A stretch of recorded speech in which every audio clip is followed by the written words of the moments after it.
Flo here. In previous videos, I talked about my journey into a new career as a remote worker. Today, I'd like to answer some questions about how you can discover and develop highly valuable and marketable skills that will help you succeed in the world of remote work.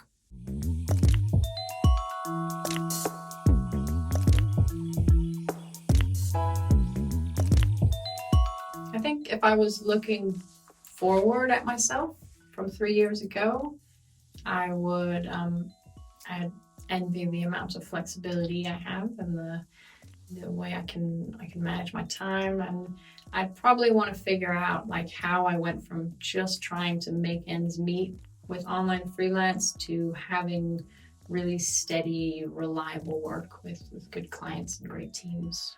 I mean, I can only speak from my personal experience, but I started completely from scratch in my field, and in a matter of about 2 years' time, I had a completely remote career, and definitely no going back for me.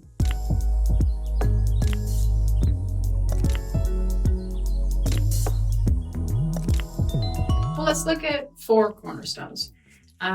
Self-evaluate, finding your focus, then experimenting and getting out there, and finally developing, always improving. You want to start by asking yourself questions to uncover your core skill. You're looking for the thing you're most interested in and where you have talent as well. So ask yourself, what do I enjoy most about my work? What's something I do that when I'm doing it, I get completely lost in it? But you also, of course, want to factor in some outside feedback to help you figure out where that real talent is. So you might ask yourself, what have I been complimented on? Is there a certain thing I've done where I've, more than once had someone come up and say like, hey, you're actually really good at this. I say that because it was what encouraged me to actually branch out into this new field of writing for myself, was these little compliments that I would get from friends or strangers, or the little hints and clues that were like, hey, you could actually be a writer. For myself, I didn't quite have the confidence to be like, I'm good enough at writing to actually start getting paid to do it. But yeah, it was kind of following those clues. So of course you have to get yourself out there in the first place in order for people to give you those nudges in the right direction. But get out there and be open to that feedback.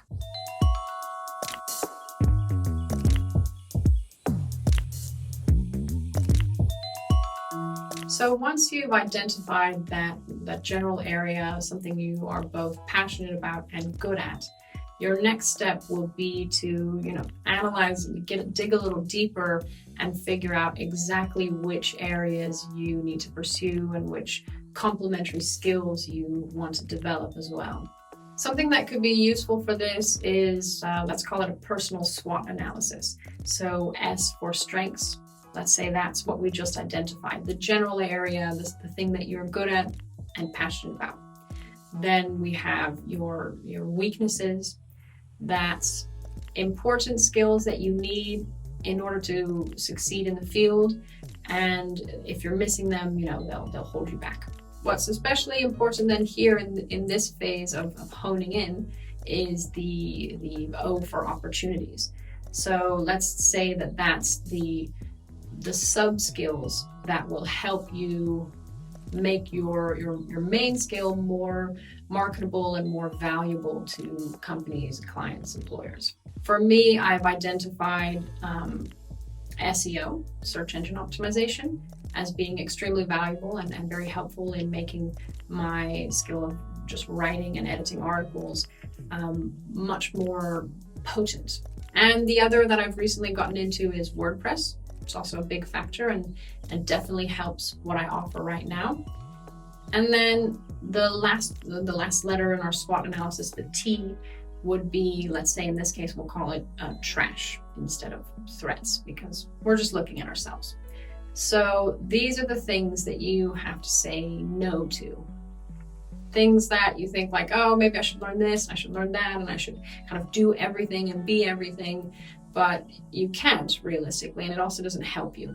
So in my case, I've said no to things like, at this moment, I've said no to things like coding or graphic design, which I think would be really cool to learn. And I'm sure they could help me in some way professionally, but it just wouldn't be the best use of my time at the moment. And it wouldn't help immediately offer more value to my company and to my clients.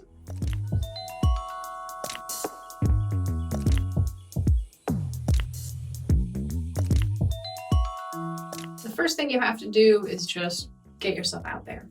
So you've got your core skill, your strength identified, and you're honing in on those complementary skills that you need as well.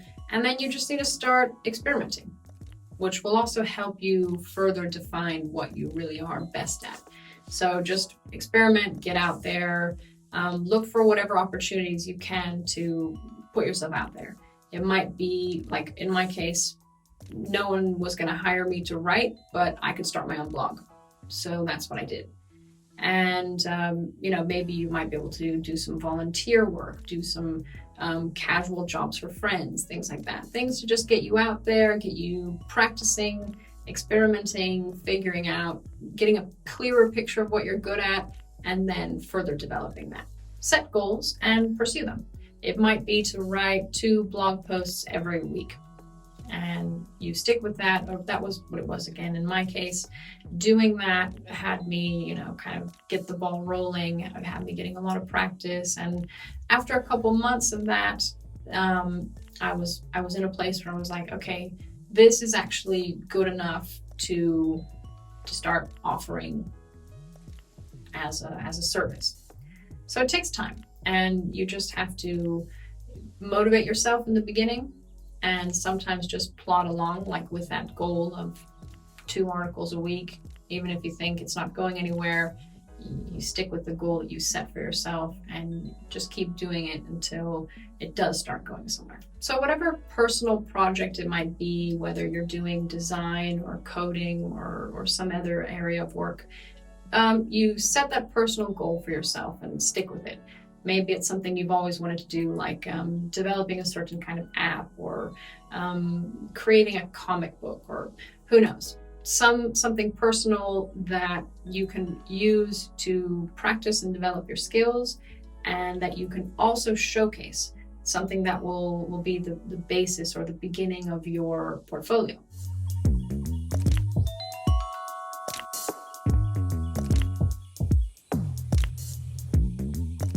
If you're veering into the world of freelance, of course, the big question is, how do I know how much to charge, especially when you're starting out?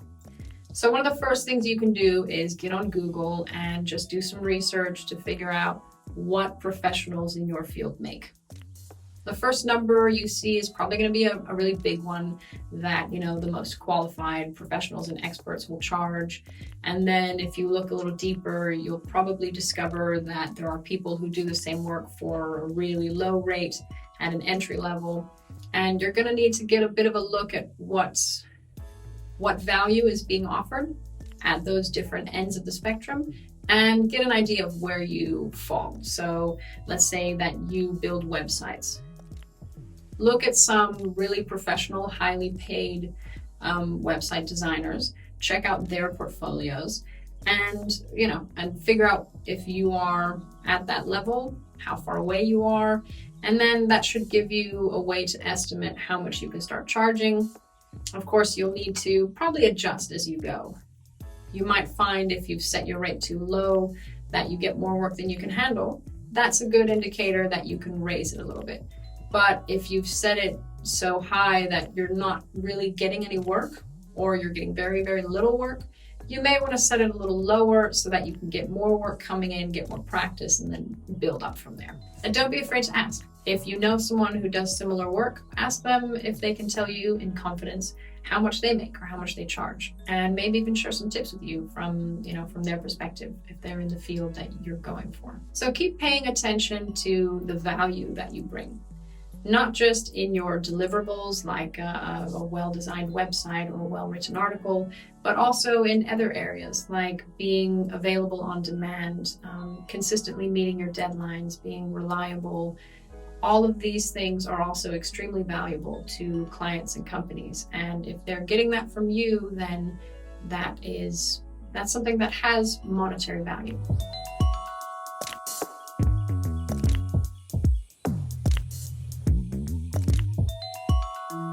As you're developing your core skills, keep seeking feedback.